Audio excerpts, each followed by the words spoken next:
శాస్త్రీయ నృత్య పోటీల సందర్భంగా జరిగిన నాట్య ప్రదర్శనలో ప్రథమ స్థానంలో నిలిచిన గాయత్రి నివాసులకు 100 సంవత్సరాల చరిత్ర కలిగిన ఈ అపూర్వ చిత్రపటాన్ని బహుమతిగా అందజేస్తున్నాం.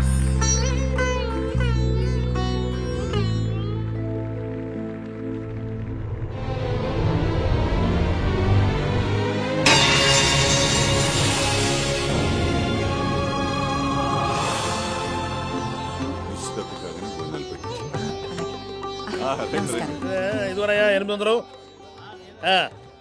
ఇదిగో సంతకం పడి 800 సున్నా పెడితే 8000 ఇక వాయించు. ఇదిగోండి స్వామి 500. మీరు కూడా ఒక సంతకం పడేయండి. అది 500 సున్నా చేరిస్తే 5000. వాళ్ళందరూ వచ్చేసారు. నమస్కారం. సున్నాకు విలువ లేదంటారు. సున్నా విలువ తెలిసిన వాడు ఈ కమిషన్ ఒక్కడే. అది అదే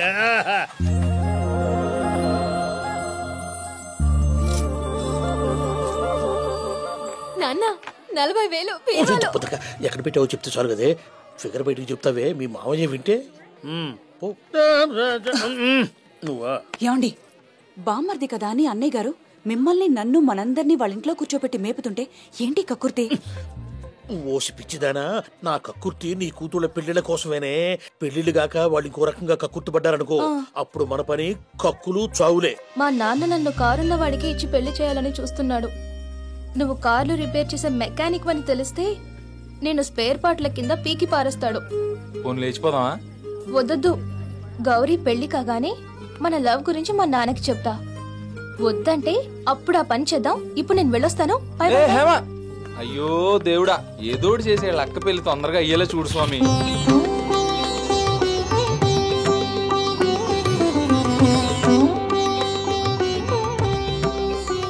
ఎక్కడ మనీ చెల్లెలు, పెళ్లి వాళ్ళంతా వచ్చేసారు. ఇంకా ఎంతసేపు? తన కాలేజ్ ఫ్రెండ్స్ వచ్చారు కదమ్మా, వాళ్ళందరూ కలిసి దాన్ని రెడీ చేస్తున్నారు. అందుకే లేట్. పెళ్లి కొడుకు ఈ గెటప్లో చూస్తే ముందు శోభనం, తర్వాత పెళ్ళంటాడేమని. చూడు గీత, నీ చెల్లెలు ఫ్రెండ్స్ అంతా సిటీ నుంచి వచ్చారు కదా, ఎవరిని అవుట్ హౌస్ కు వెళ్లకుండా చూసుకో.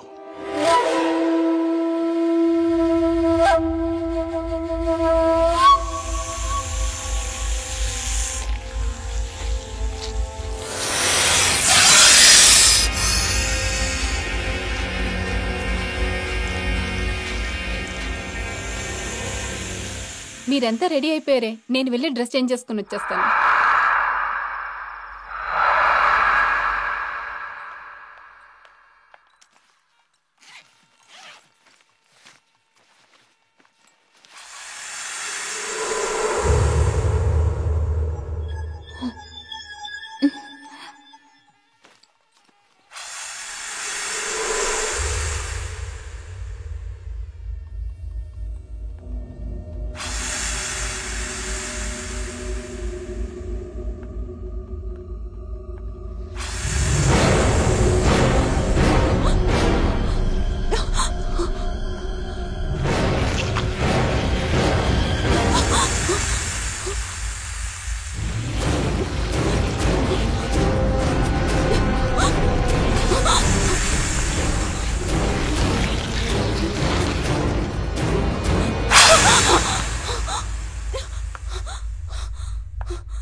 ఇంతకీ పెళ్లి కొడుకు కనిపించడేంటి?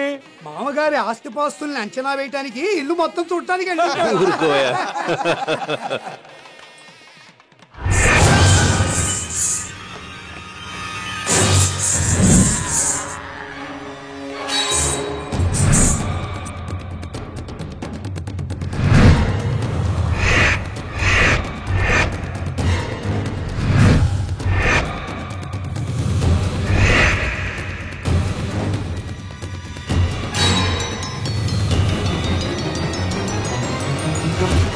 ముహూర్తం టైం అయిందట.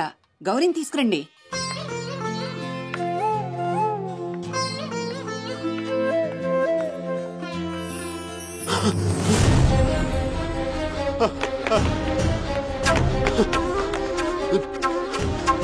అమ్మా నానా, నాకు ఈ పెళ్ళొద్దు, ఈ పెళ్లి కూతురు వద్దు. రండి వెళ్ళిపోదాం.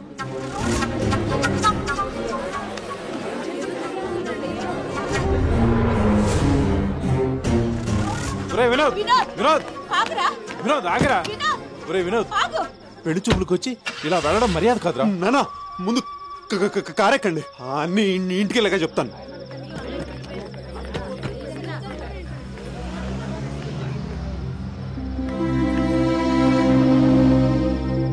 గీత, పైన ఏం జరిగిందమ్మా?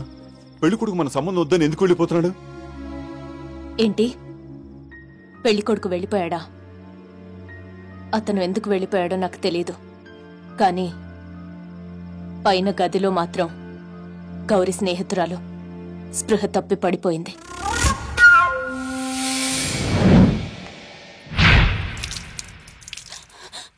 ఏంటమ్మా కళ్ళు తిరిగి పడిపోయావా? ఏంటి పావా? పెద్ద పాము, 30 అడుగుల పొడవుంది. పడగ విప్పి నన్ను చూసి బుసగొట్టింది. ఏమండి, ఏమిటండి ఇది? అంత పెద్ద పావును చూశానని చెప్తుంది. 3 సంవత్సరాల కిందట మన పెరట్లో 30 అడుగుల పాము కూసుని చూశాను చెప్పాను, గుర్తుందా? అప్పుడు మీరెవరూ నమ్మలేదు. ఇప్పుడు ఆ అమ్మాయి చెప్పిన దాన్ని బట్టి ఖచ్చితంగా ఆ పాము ఇక్కడే ఎక్కడో ఉండుండాలి.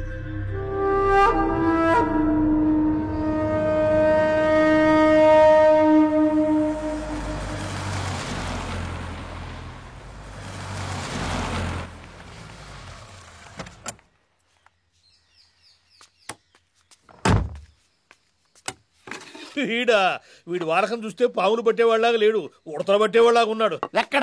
ఎక్కడ పాము? ఎక్కడ నా నాగలక్ష్మి? ఈ కర్రతోటి మా ఇంట్లో ఉన్న పాముని అంగుళం కూడా గదిలచలేవు. దాని పొడుగెంతో తెలుసా? 30 అడుగులు. 30 అడుగులు నాకు లెక్క కాదు. అబ్బు, ఈ అబ్బులు పట్టుకున్నదేం పాము తెలుసా? అనకొండ. 2 వీగుతా ఆ మాట అనకుండా.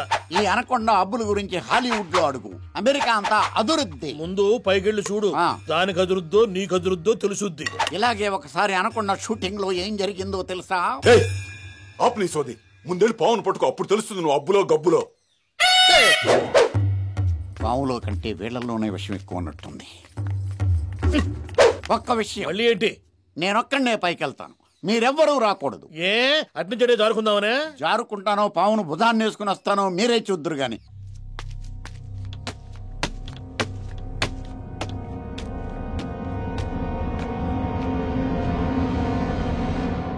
రాజా, ఎక్కడున్నావు రాజా? భగవంతుడా, ఎలాగైనా పాము దొరికేటట్టు చూడు.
Okay doctor, okay.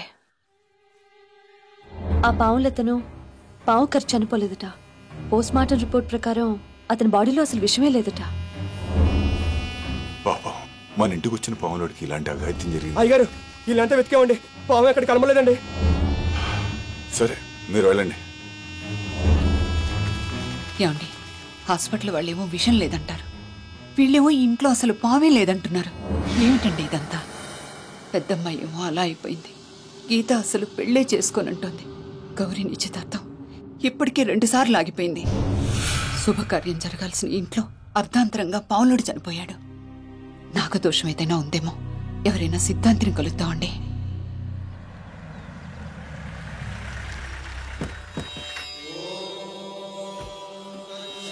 ఏమండి, ఈ సిద్ధాంతి గారు మన అమ్మాయి సమస్య తీరుస్తారంటారా? సమస్య మన అమ్మాయి జాతకంలో కాదు, మన ఇంట్లోనే ఉందని మన శాస్త్రి గారు చెప్పారు కదా. అంతేకాదు, ఆ సమస్యను పరిష్కరించడానికి ఈయనే సరైన వ్యక్తిని కూడా చెప్పారుగా. ఈయనకి వాస్తుశాస్త్రమే కాదు, భూశాస్త్రం, జలశాస్త్రం, వాయుశాస్త్రం అన్నీ బాగా తెలుసట. వీరి పేరేమిటండి? రామచంద్ర సిద్ధాంతి గారు.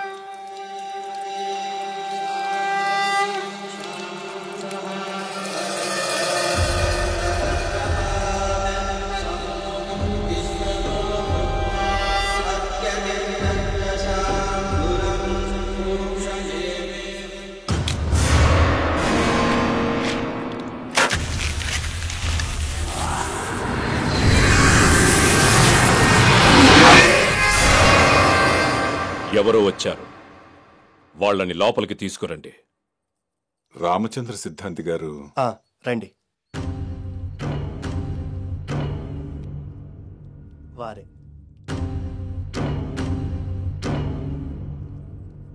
సమస్యతో వచ్చారు, సమస్య ఉన్న చోటు నుండి వచ్చారు.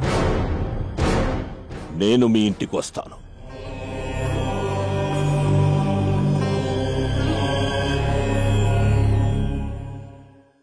మీ శాస్త్రి గారు చెప్పినట్టు మీ అమ్మాయిలిద్దరి జాతకాలే కాదు, అందరి జాతకాలు బాగానే ఉన్నాయి. మరి నా జాతకం? ఈ ఇంట్లో ఏదైనా దోషం ఉందేమో. ఒకసారి ఇల్లంతా చూద్దాం, పదండి. రండి.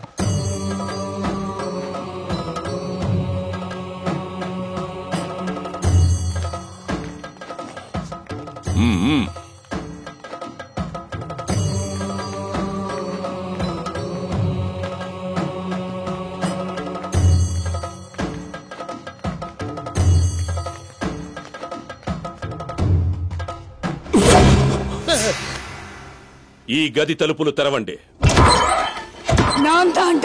చంద్రముఖి! చంద్రముఖి 5 ఏళ్ల క్రితం గంగ ఇంట్లో చూసిన ఈ చిత్రపటం ఇక్కడికెలా వచ్చింది? ఎవరి అమ్మాయి? నా రెండో కూతురు గీత. ఈ చిత్రపటం ఉన్న గదిలో నువ్వేం చేస్తున్నావు? తను పెయింటర్ సిద్ధాంతి గారు. ఆ చిత్రపటాన్ని అలాగే వేయాలని తన జీవితాశయం. వద్దు వద్దు, ఈ రోజుతో నీ సంకల్పానికి స్వస్తి చెప్పు. శంకర్రావు గారు, ఈ గది తలుపులు మూసివేయండి. పెయింటింగ్ పూర్తి చేయడం నా లైఫ్ అంబిషన్. మీరు మూసినా నేను గది తలుపులు తెరిచి ఈ పెయింటింగ్ పూర్తి చేస్తాను. తలుపు తీసి నువ్వు చిత్రపటం పూర్తి చెయ్యాలని ప్రయత్నిస్తే నా మంత్రశక్తితో నీ 2 చేతులు బంధిస్తాను. అసలు ఈ చిత్రపటం ఈ ఇంట్లోకి ఎలా వచ్చింది? మా పెద్దమ్మాయి గాయత్రి, ఆమె భర్త ఓ డాన్స్ కాంపిటీషన్ లో ప్రథమ బహుమతిగా దీన్ని పొందారు. ఎప్పుడు? 5 ఏళ్ల కిందట. 5 ఏళ్ల క్రితం ఆ ఇంట్లో సమస్య తీరిపోయింది అనుకుంటే, ఈ చిత్రపటం ఈ ఇంట్లోకి రాగానే మళ్ళీ ఇక్కడ మొదలైందన్నమాట. ఇప్పుడు మీ అల్లుడు కూతురు ఎక్కడున్నారు? ఆ చిత్రపటం చేతికొచ్చిన రోజునే వాళ్ళిద్దరూ ఒక యాక్సిడెంట్ లో చనిపోయారు. ఈ చిత్రపటం చేతికి రాగానే వాళ్ళిద్దరూ చనిపోయారంటే దానికి కారణం ఈమె, ఈ చంద్రముఖే. సిద్ధాంతి గారు, మీరేం చెప్తున్నారో మాకు అర్థం కావట్లేదు. ఇంతకీ ఆ చంద్రముఖి ఎవరు? ఆవిడ వల్ల మా ఇంట్లో ఎందుకు సమస్యలు వస్తాయి? ఇది ఎవరింట్లో ఉంటుందో ఆ ఇంట్లో ఆడపిల్ల సమస్యకు గురవుతుంది. తను పగబట్టిన వాడి మీద పగ తీర్చుకునేదాకా ఈ చంద్రముఖి ఆ పిల్లని వదిలిపెట్టదు. మరి అలాంటప్పుడు ఈ గదికి తాళం వేయడం ఎందుకు? చిత్రపటాన్ని బయట పారేస్తే, చిత్రపటం పారేస్తే అది మాత్రమే బయటికి వెళ్తుంది, కానీ సమస్య వెళ్ళదుగా. ఇప్పటికే చంద్రముఖి మీ ఇంట్లో ఉన్న ఆడపిల్లల్లో ఎవరో ఒకరిని ఆవహించుంటుంది.